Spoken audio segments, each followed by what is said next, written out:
This is Minutia Men with Rick and Dave. So, Dave, I got a phone call the other day from our old friend Tom. Tom Cicada? Yes. Good. And he was asking me about my son, Sean, and wanted to know how things were going with Sean and had he been missing class. And I said, how in the world did you know about that? I haven't talked to Tom in, like, months. He goes, I listen to your show. Oh, the show. I forgot that people listen to the show. Right. We're number 11 in New Zealand right now, buddy. It is. Right. That's true. There are New Zealanders. What is someone from New Zealand? New Zealanders that are Kiwis. Kiwis. They're waking up in the morning and going, I wonder if Sean got to class. It's true. Well, as if you're wondering, he didn't get to class again today. He was late again today. Yeah, but the class is early, isn't it? It's at noon. It's once a week on a Wednesday, day that you come here to record, and once again. Now, does he have any remorse after he wakes up? None. Really? He has none. No remorse. So it's an hour class? 2 hours? I think it's a 2-hour class. So I got him up at like 12:02. Okay. So, and he has to drive about 15 minutes, 20 minutes to get there. Well, he's going to stop for coffee. Yeah, well, I mean, you just don't go right to class. Right, and, I don't know if you know, Dunkin' Donuts now have those breakfast wraps wrapped in pancakes. They do. Yeah. So he's probably one of those. And then as he's walking in, he's seeing Madison, his buddy. Madison, what's up? And he's gonna just assume there's a Madison in his class. Ashley, Madison, and Josh. They're going to all be there. And they're going to be, hey, Sean, what's up? Yeah. So then 12:20 turns into 12:40. Yeah. Mm-hmm. And then he's going to, I got to go to the bathroom. Because that pancake thing is going to go through. Yeah, and the coffee. Yeah, right, exactly. Right. And then he gets in, it's like, I don't want to be rude. Right. And walk into a class. Just walk in. What is the class? Nuclear physics? I think it's an English class. Oh. Yeah. Can you check his grade? Well, he's over 21. You can't check. No, his grade. I can't check his grades. No. What do you think? What's the over/under on? I don't know. If you wanna get speak to someone who's a little wound up about him, talk to my lovely wife, Bridget. Yes. No, I would think that she'd be very. No. Just go up to her and say Sean's name and see how she reacts. So is she gonna is her mouth gonna open and then like a train sound comes out like in a cartoon when somebody's angry? Take the love train. No. In fact, it would be a more of a pinwheel eye situation, rolling. Well, we're going to talk about cartoons in a few seconds. Okay. So let's get going. Are you suggesting we hop right into the show while I'm in mid rant? Go. No. I suspect the rant is going to continue. The following is a Tony Lasano podcast, an Opie production on the Radio Misfits Podcast Network. This is Minutia Men with Rick and Dave. So Sean is now ranked 1 in the Kempfer Ne'er-do-Well ranking right now? Yeah. Okay. Yeah. We have at least one Ne'er-do-Well a week in the house rule. Do you know, like in a fast food restaurant, it says Employee of the Month and they have the picture? You should have Ne'er-do-Well of the Month. Yeah, that's a good idea. And then... although if Bridget's in charge, I may win that occasionally too. Yeah. Right. So I don't want to do that. Michelle and I are having a little dispute right now. Uh-oh. I bought a toaster oven, I don't know, like a year ago or something. Yeah. It never was really... Didn't really work very well. I mean, it was actually a brand name. I'm not going to say which brand it is, but it just hasn't worked. So... You didn't do your research, did you? No, I went there. Yeah, right. Yeah. Consumer Reports is not something that I'm looking We have at a dryer downstairs that I picked out, and I hear it every time she does the laundry. It's like, or no, it's a washing machine. I'm sorry. Like, I hate this washing machine. Ergo, I hate you for... So this toaster oven, it just never really clicked right, with us. The door didn't really work, and it just, So she's like, well, we're going to take it back. I'm like, we've had it for a year. There's like, cheese crusted on the, from the frozen. We'll never notice. Well, and she's like, you can do it. And so she sent me a link for the Costco. I guess you can, I don't know if it's up to a year or whatever, but I'm now petrified that I'm going to, and they're going to it'd be an inquest. Yeah. As to well, what happened here? Look at this door here. You don't return stuff a lot, do you? I do not. I don't either. I there was a moment early on in our marriage where Bridget sent me to return a pair of like kids' pants that were like Johnny's pants or something that were a size too big. They were husky or something. Okay, with a big patch on the back. But I got into that line at Target, and I was prepared to slide number 7 of why I want to return it, like PowerPoints and stuff, right? Exactly. And they don't care. They're just they just put it in the what credit card are you doing? Right? So we're gonna have a spanking new toaster oven soon. Then I'll make you a frozen pizza. Oh, thank you. I appreciate that. Hey, we got a lot of stuff to cover here. Okay. More important than what we've been talking about so far? Yes. Okay. This story comes out of Ohio. I love Ohio. Yeah. Don't you? 4 dead in Ohio. The Ohio state, right? Okay. Family in Ohio. Headline, dead Ohio man's roommates drove his body to a bank to withdraw money after he was dead. Okay. Hence, the body dead part. man's body, right? Yeah. 2 roommates we were roommates at one point. We were, and I can totally see you doing this. Do you remember when you had vestibulitis? I do remember. We'll talk about that later.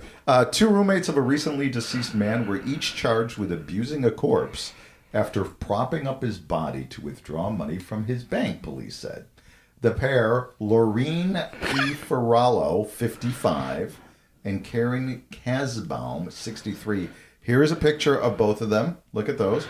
Mm-hmm. Again, we're doing fine at our age, okay? The woman on the left is 50. I don't know which one's 55 or 63 or 90, depending upon the... Oof. Found the dead man Monday in his bed. He had died. He was 80. And took his body to the bank where they had just previously last week accompanied him to withdraw money. And this is in Ashtabula, Ohio. All right. Okay? So with the help of a third unnamed person, the roommates carried the body to the front seat of the dead man's car. Probably not the driver's side, because that would be silly. It doesn't say, but and they put him in the car, and they went through the bank drive-through to withdraw money. It worked. So they got the money. Oh. The reason how is this in the news? So the reason why they got caught is they dropped off after they went to the bank and got the money. Well, let me backtrack for a second. Did they have one of them do the impersonation of him? Give it to me in 20s. Yeah, right. Exactly. There's 2 women, and this is a guy. I wonder if they went through a whole impression thing, right? So the reason why they got caught is they went to the Ashtabula County Medical Center after they got the cash, and they just dropped off his body. Oh. Okay. They're just like, there you go. No story, no nothing. And they found the ATM receipt in his pocket. Whoops. So they put it in his pocket? I know. Karen Kasbaum and Laureen Ferrallo, not Mensa members. Yeah. I recommend they watch Weekend at Bernie's. Yeah. Well, that's what I was saying. Yeah. And do you know, this is exactly where I'm going with this, did you know the actor who played Bernie? Yeah. Did you know actually that there's a Bernie's 2? No, I didn't watch the first one. There's a Weekend at Bernie's 2. How can you have another one? He's dead, right? Dead. I looked how much Terry Kaiser, who played Bernie, made. Yeah. Guess how much he made for that role? I don't know. 1989. Take a guess. I have no clue. $350,000. Not bad. I could totally have done that role, right? Yes. Just, you want me to play a dead guy? Yeah, absolutely. You look deader than he does. Right. You know what else I can also do? I can be. You ever go to like a symphony and they have the triangle guy? Yeah. I could be the triangle. I don't think you could. You don't think so? No. I think that's. Well, I could play Bernie the next. So if there's a Weekend at Bernie's 7, I'll do it for like $40 an hour. I have a story for you, and this is something that is kind of like a horror movie. I hope you are buckled up, Chicagoland.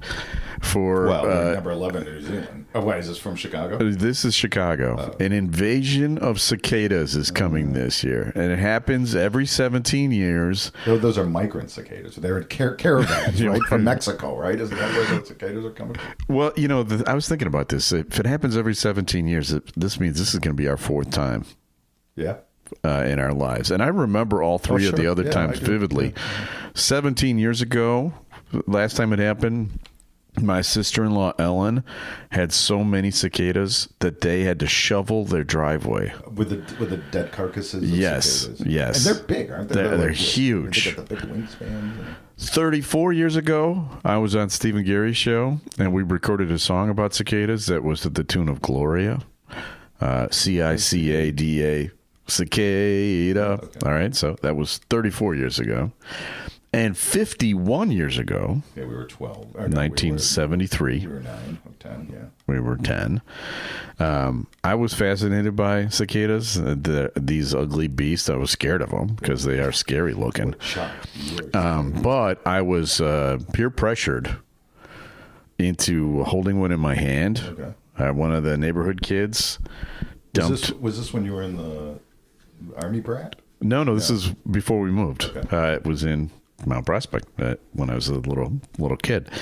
And I held my hand out, and this kid poured out of a jar. He had collected a cicada and put it on my hand. And it secreted something and made that loud noise, and I squealed like a little girl. You were like Lucy in the... You eked. Did you eke? I totally eked. Now, at the time, and actually up until this week, I was afraid that secretion was some sort of a poison or something. It turns out that's not what it was. What do you mean that you were still you were worried 51 years later that I still occasionally have like something with my hand, and I think, is that from that? from the cicada, yeah, I'm serious. Okay. But this is... And you called me a hypochondriac. No, go on. You medical degree, John Hopkins, right? Is that where you were? Yeah. Well, it turns out I was right to scream about this fluid. The fluid wasn't poison, like I feared, but it was incontrovertibly gross. Okay. Let me read this from the article that I just found this week about it. Cicadas are the smallest animal to create high-speed fluid jets.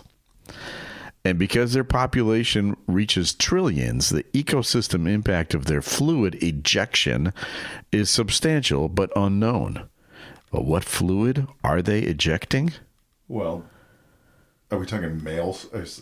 No, it's cicada urine. Okay. And that 1973 cicada peed on my hand. And you're still pissed about it. And I'm still pissed about it today. It's so gross. So anyway, I'm thinking we have to do some sort of a big cicada thing. You would have done great on Survivor. I really think so. Hey, I can't do this. My gout is like, cicadas can't do it. Go ahead. I think we need to do a big cicada thing this summer. Okay. So what do you mean a big cicada? Like a festival? No, a bit. Some sort of bit. All right. Let's put it in your head. So 'cause 17 years from now, when people say, what did you do 17 years ago? You have to have a story. I've got the piss story. I've got the song story. I've got the driveway story. We need one for this summer. Okay. All right. That's your job. What do you think the odds of us doing a show in 17 years? Oh, probably pretty good. It may not be a show, but we still have to have stories at the nursing home. Tell the other guys, hey, Morty. Hey, we're ranked we're number 4 in the Shady Rest podcast network. So are there any reviews this week? Oh wait, so it's just urine. It's basically They stream it like a jet. Like a propulsion jet. Okay. So they're not middle aged. Like, right, exactly. Right. They're all young. They live like 17 hours or something. Right. So they've never had they've never lost their stream. No. Reviews. This is from Taimonti on Apple. Yes. Perfect for a short commute. Love the way these guys interview guests. So thank you, Taimonti. Yes. And if you are like Taimonti and you think our show is perfect for a short, does that mean that if it was a long commute, right? It could be. It's like, they're great for like 19 minutes. Right. You get to like 26 minutes, and I'm flipping. So please, if you like us, review us. Give us 5 stars, wherever you find. Whatever. You know what? Give us 4. I don't care. No, we do care. It's time for another feature. Time now for Studio Walls. And the words of the prophets were written on the studio walls. So this is the part of the show where we dip into the Rick and Dave archives. And, we're talking about 17 years ago. Mm-hmm. I'm going to go back further than 17 years ago. Because in the 90s, I found something that I think ties in nicely to St. Patrick's Day. This weekend is St. Patrick's Day in Chicago, the most debauched weekend of the year in Chicago, notoriously bad for, Great for bars. Great for bars. Great for cops issuing DUIs. Yeah, not so good for priests because they get bombarded with confessions because there's a lot to confess. You can't right now. And because of that, they created a beautiful thing called the Catholic Confession Hotline. Oh, they did? Yes. Yes. And I have the number Who's here. the they? God, Moses? Who did No, it? it's the Catholic Church. Okay. They did it. They did it in Ireland originally because it's St. Patrick's Day. Okay. And so luckily we can just give it a call. Here it is. Touchtone phone. We're still using touchtone phones. Oh, yeah. Hello. You have reached the Catholic Confession Hotline. All priests are busy with other parishioners right now. To reach the automated confessional, please press the pound sign. If thou hast stolen, press 1. If thou hast coveted thy neighbour's wife, press 2. If thou hast coveted thy neighbour's goods, press 3. If thou hast bore false witness against thy neighbour, press 4. 4. For a more complete menu of sins, press 5. And may God bless all in your house. Going 4. My child, say 5 Our Fathers and 10 Hail Marys, and I absolve you of your sins. Okay. Free service for everyone out there. I don't play on this team, the Catholic team. Yeah. And again, I don't want to... I might be traipsing on some dangerous ground here. Yeah. But let's say I do something bad. Uh-huh. Okay. That's hard to believe that could happen. Okay, let's say murder. Let's say I one of my road rage incidents I end up killing somebody. Don't my road rage incidents. Okay, so yeah. If I was Catholic, can I just go to a priest and he'll go 9 Hail Marys and you're good? It depends on the level of. Okay, so murder is murder. I forget what they call it. It's a special kind of sin. I'm such a bad Catholic. A big boy. It's it's a really icky sin. Okay. I think they call it. Okay, that isn't absolved by words then, or no? No, it's there are ways to be pardoned for them. Okay. But I don't know what they are. Don't ask me any questions about Catholicism. But let's talk about the Talmud. So if let's say you're reading Talmud, left to right. Yeah. And that, actually we did know it's right to left. Okay, let's say you're reading right to left. Okay. And somebody if you do it the other way, it's like playing a Beatles record. Turn me on, dead man. Yeah, right. Oh, Paul is dead. Right. Okay. Touche. Point taken.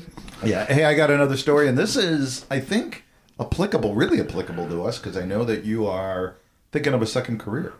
Okay. Iditarod issues time penalty to musher for not properly gutting a moose that he killed on the trail. This comes out of Anchorage, Alaska. Iditarod officials on Wednesday imposed a 2-hour time penalty on musher Dallas Seavey, for not properly gutting the moose he killed during the race earlier this week. Race marshal, but let the record show I didn't say Reich Marshal. This is not a Nazi story.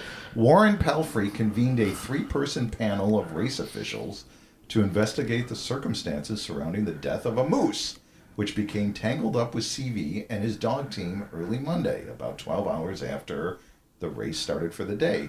So, CV, there's a moose tangled up with his dogs, what is he supposed to do? Well, he takes out his handgun and he shoots the moose. I guess it's fairly common that if you're in the Iditarod, that you end up killing, what's the plural of moose? Moose. Yeah. Okay. So you end up okay. Well, evidently he did not gut it properly. Okay, and gutting a moose is removing his intestines. Yeah. And I guess what you have to do is you remove the intestines and you take them with you and then you, like at the next checkpoint, you go, get like bonus points. No, it's like, hey, I killed that moose back in mile 72 or whatever. Yeah, here is his pancreas. I don't know. I really don't understand what's going on. Okay. But this is a perfect job for you. Oh, as yes. a musher. Yes. Do I have to touch any bugs? Yeah, right. No, I could see you out in the Alaskan outback. Oh, is there I don't know if it's called the outback or whatever. The tundra. Right. Now, I could say mush. I mean, that's not hard, right? Yeah, that's true. Like I could be But it would be very cold, Dave. Yeah, good point. What is when you row? What is it, the coxswain? Is that what I could do that. Excuse me, what'd you just call That's me? another job I could do. But I got audio, okay? And I've got audio of the moose right before he was shot. Oh. Yeah. I've never heard moose sounds before. Well, I think you're going to in a second. So this, I think, is the real reason why the moose was shot. All right, here we go. Your conscience. No, I'm Bullwinkle. You want round trip? Got any square ones? Fasten your seatbelts, please. I take a size 36. It's the missing scientists, and you're back in one piece. You were expecting maybe installments? It's a mine. It's a yours. He was my uncle. Do you know what A-bomb means? Certainly. A-bomb is what some people call our program. Bullwinkle, he's a dummy. Please, Rock, you were speaking of our host. You know what a mirage is. Sure, it's where you park your car. Boy, that was too close for comfort. Yeah, too close for me, too. Where do you suppose we are, Rock? We're right in the middle of nowhere, Bullwinkle. Oh, I'm glad. I thought for a minute we were lost. Bullwinkle, what are you doing here? Far as I can tell, I'm freezing to death. Boy, they don't call him Wrong Way Peach Fuzz for nothing. You mean they gotta pay? Quick, Bullwinkle, call the sheriff. Sheriff! Hey, what's going on? Yeah, who are you? I'm Bullwinkle. Not you. I'm still Bullwinkle. Upsidaisium. And a coochie coochie to you, too. Woof. Yeah, I'd shoot the moose. Didn't Vinny meet, what was her name? June Foray. Right, and it was like him meeting John Lennon. Yeah, June Foray is the voice of Rocky. And not Bullwinkle. And Boris. Natasha. Natasha. Yeah. And we had Vince do a scene with June Foray, and because he creates these wacky voices. Vince is the voice of Minutia Man. And if you hear his wacky voices. Actually, he's doing both me and you right now. He is. He is. He does those really well. So that is The Adventures of Rocky and Bullwinkle. In case people thought that was the real moose. That was not the real moose. I have a story for you. Mm-hmm. You know, this is an age, Dave, of misinformation. Excuse me, and fake news. Not on this podcast, though. No, everything we say is completely. I think it's important to recognize truthful and insightful reporting when we see it, no matter what side of the political aisle it comes from. This week, I tipped my cap to an interview that aired on News Nation, which is a cable news network headquartered here in Chicago. One of the hosts on that station is Chris Cuomo. Remember Chris? I'm not giving him credit for this incredible moment of introspection and accurate reporting. I'm giving credit to his interviewee, who is Tucker Carlson. For the first time in his professional career, Tucker Carlson told the truth. Cuomo asked Tucker why he was so brutal to Cuomo. You know what? I'm just going to play it for you. I just want you to hear truth-telling and what it would sound like coming out of Tucker Carlson's mouth. Here we go. Different stuff that I say that you say, because I still want to know why you came after me as much as you did. Because I'm a dick. Okay, there you go. Wow. Truth in advertising. Did you notice how that just flowed out of his mouth seamlessly? It did. All right. We have time for another feature. Wasn't that great? Yeah. You know, that's the perfect retort to anything. It is. You know, why did you, well, when you're, instead of confessing, just say, if you kill somebody, it was like, because I'm a dick. Yeah, I don't think that works in the confessional. It's time for another feature. A random name pulled out of Rurik's bowl of brushes with celebrities. Mixture, collection, selection, assemblage, medley, assortment, variety. Time now for Celebrity Potpourri With Rick and Dave. So that was Vince. That was Vince right there. But this is the part of the show where we ask people to send in their brushes with greatness. And we got a good one this week. They're all good. This one is from Randall. I have one I bet you haven't heard yet. I went down to visit my son for Parents' Weekend in Bloomington Normal 2 years ago. Okay. Excuse me. And I took him and his buddies out for a beer at a pub called Pub 2. Or Pub LL. I look like Pub 2. The bartender looked familiar to me, but it took me a while to piece it all together. Up on the wall, they had a pair of khakis. I wondered what it was, and as I looked at it, it all clicked. The bartender was the original Jake from State Farm. His most famous line in that original commercial was when his wife thought her husband was on the phone with his mistress, grabbed the phone from her husband, who said he was talking to Jake from State Farm. She hissed, "What are you wearing, Jake from State Farm?" And he answers, khakis. And those are the khakis. His real name is Jake. He really was a State Farm agent at the time of the commercial. He's a bartender now, and his khakis are on the wall in this pub. We have got to get him on the show. Well, now we know how to get a hold of him. Yeah, absolutely. Now, that is a great one. Thank you, Randall. That is fantastic. So, we have another show called Minutia Men Celebrity Interview. We have several interviews that are in the hopper. We had a half of an interview with Tony DeFranco. Right. We will have the other half coming shortly. Yes. We have an interview with a guy who was the lighting director at Woodstock. Right. His name is Chipmunk. Right. And he also said the famous line, "Don't try the brown acid," or whatever. Right? Yep. We did that interview already. It was 6.5 hours long. It's currently being edited. It was longer than the Woodstock concert. It was 4 days. It was a 4 day. At the end, Jimi Hendrix came in and played the guitar. So we're working on editing that one down. So we will have a new interview for you. And Anthony Scaramucci coming up in the next few weeks, too. Yes. So everything is coming back into focus now. And I got to get the guy who played Bernie and Bernie's 1 and 2. Yeah. Well, Terry Kaiser, I think his name was. Get to work on that. Oh, my God. That is, don't you think that's like the easiest role possible? Do you think there's a reason why he doesn't do a lot of interviews? I don't know. Because the question is, you got paid $350,000 to do Bernie's Weekend at Bernie's? You know, when he actually does die, by the way, is he alive? Do we know I for think sure? he is. Yeah. When he does die. Oh, my God. You're right. So this is almost even worse than an embarrassing death. Yes. Right? Yes. Is when you play, yeah, it's a pre-embarrassing death. Right.